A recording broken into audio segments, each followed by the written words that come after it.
नहीं हो सकता कद तेरा ऊंचा किसी भी माँ से ए खुदा।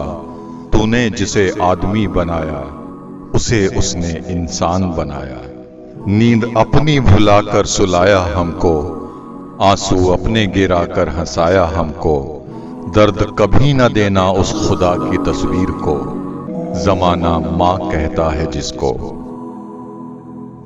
एक आदमी अपने पिता के देहांत के बाद अपनी मां को वृद्धाश्रम छोड़ाता है।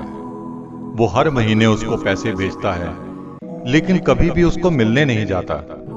फिर एक दिन अचानक उसकी मां की तबीयत खराब हो जाती है और उसके आश्रम वाले उसके बेटे को खत लिखते हैं कि तुम्हारी मां की तबीयत बहुत खराब है, जितनी जल्दी हो सके तुम मिलने आ जाओ। बेटे को खत मिलता है और जब वो पढ़ता है तो जल्दी से अपनी मां को मिलने आश्रम पहुंचता है।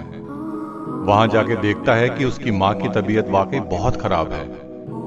तो वो मां के पास जाता है और उसको बोलता है कि मां, तुम्हारी कोई आखिरी इच्छा हो तो मुझे बताओ, मैं उसे जरूर पूरी करूंगा।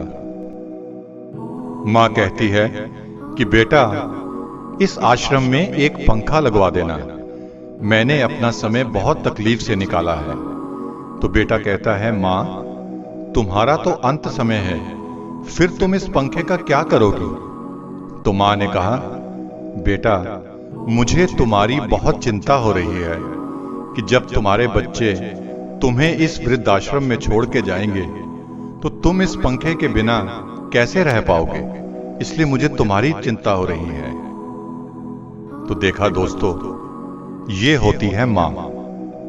रब्बा, हर मां को सलामत रखना, वरना हमारे लिए दिल से दुआ कौन करेगा?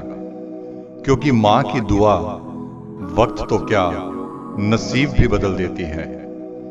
मेरी तकदीर में कभी कोई गम ना होता अगर मेरी तकदीर लिखने का हक मेरी मां को होता। जिंदगी में खुदा से बस इतना मांग लेना कि एक मां के बिना कोई घर ना हो और कोई भी मां कभी भी घर से बेघर ना हो। क्यों बोझ हो जाते हैं वो झुके हुए कंधे, जिन पर चढ़कर तुम कभी दुनिया देखा करते थे। This could be good for me. Lately I was feeling